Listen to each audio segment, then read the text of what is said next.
itu apa? Jadi BI-RTGS adalah Bank Indonesia Real Time Gross Settlement, sistem transfer data elektronik antar peserta terutama bank yang bisa dilakukan secara seketika per transaksi. Jadi kita seketika per transaksi itu bisa diselesaikan.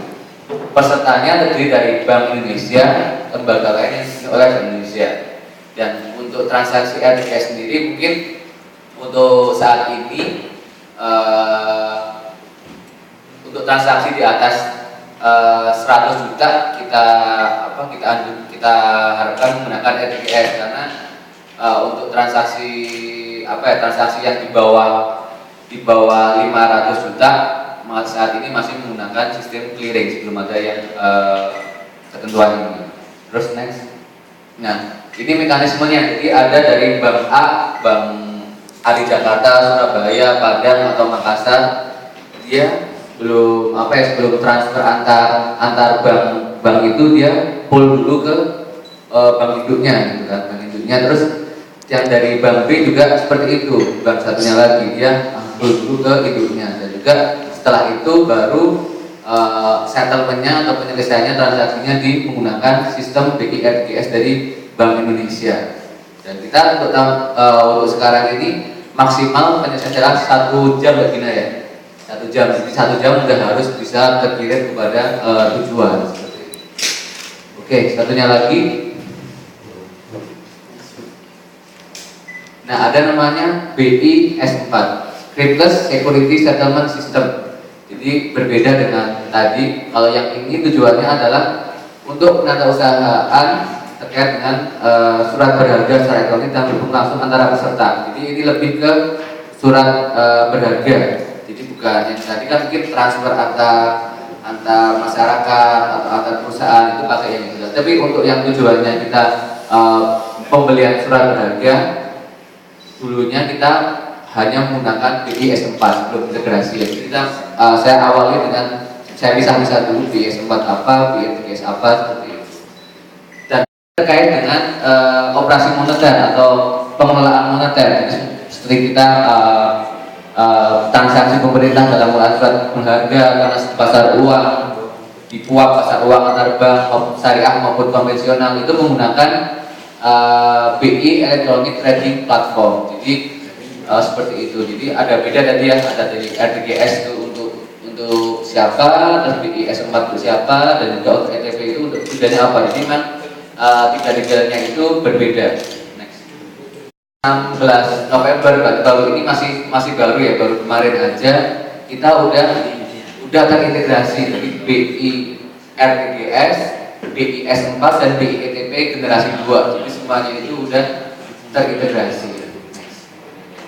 Nah, tujuannya apa? Latar belakang implementasinya untuk peningkatan efisiensi dan kemampuan menjaga risiko dari sistem. Jadi yang tadinya itu terpulau-pulau, terkotak-kotak sendiri-sendiri transaksinya itu sudah bisa langsung terhubung. Jadi untuk transaksi surat berharga atau dalam rangka operasi moneter itu bisa langsung menggunakan untuk pembayarannya bisa menggunakan RTGS Gen 2. Dan juga bisa kemampuan untuk terhubung dengan infrastruktur lain di pasar keuangan baik domestik maupun cross border. Jadi karena tadi kan juga nggak cuma kalau RTGS itu kan cuma antara masyarakat, perbankan atau perusahaan gitu. Tapi kan untuk yang surat berharga itu kan itu terkait dengan kegiatan di pasar uang atau juga bisa di pasar modal, itu sudah terhubung seperti itu. Dan juga bisa mengakomodasi dinamika di pasar keuangan global, termasuk perubahan kebijakan dari Bank Indonesia dan pemerintah. Jadi ada kebijakan BI terkait dengan misalkan nominal transaksinya seperti apa, maksimalnya, minimalnya, dan juga jangka waktu untuk penyelesaian, dan juga jangka waktu transaksi seperti apa, dan juga perkembangan volume transaksi. Seperti yang saya sampaikan tadi bahwa transaksi itu semakin hari semakin meningkat. Kalau kita tidak memiliki sistem yang update yang bisa menampung kapasitas itu, tidak terintegrasi, maka mungkin bisa jadi Bapak Ibu mau transfer sekarang bisa jadi karena lag-nya, karena load-nya itu tinggi, sistemnya nggak bisa mengakomodir, bisa jadi itu baru berapa hari atau berapa puluh jam kemudian baru sampai ke tujuan. Makanya kita selalu mengembangkan sistem yang up-to-date dan juga terintegrasi terhadap beberapa sistem lainnya. Dan juga perlu dilakukan pembaruan teknologi sistem BITS dan BIS 4 generasi 1 untuk mengikuti perkembangan kebutuhan seperti yang saya sampaikan tadi. Dua, bagi perbankan. Ini bagi perbankannya.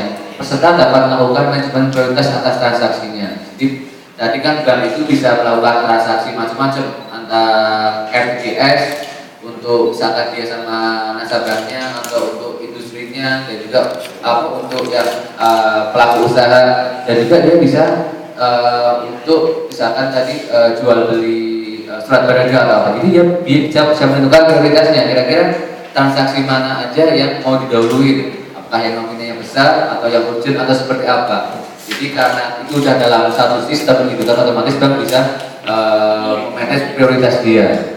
Dan juga peserta dapat melakukan manajemen likuiditas dengan baik dengan adanya fitur liquidity saving. Jadi bisa kira-kira karena itu sudah terintegrasi, sudah informasinya itu udah bisa kelihatan semua, jadi bisa tahu dia sebenarnya likuiditas dia, uang dia sebenarnya berapa sih yang ada gitu.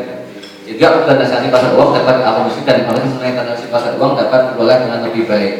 Seperti tadi karena karena semuanya sudah tersistem, terintegrasi dan juga sudah online, pasti akan tahu kira-kira kebutuhannya berapa untuk transaksi, dan dia bisa memanage kira-kira dana yang harus disediakan seperti apa atau berapa.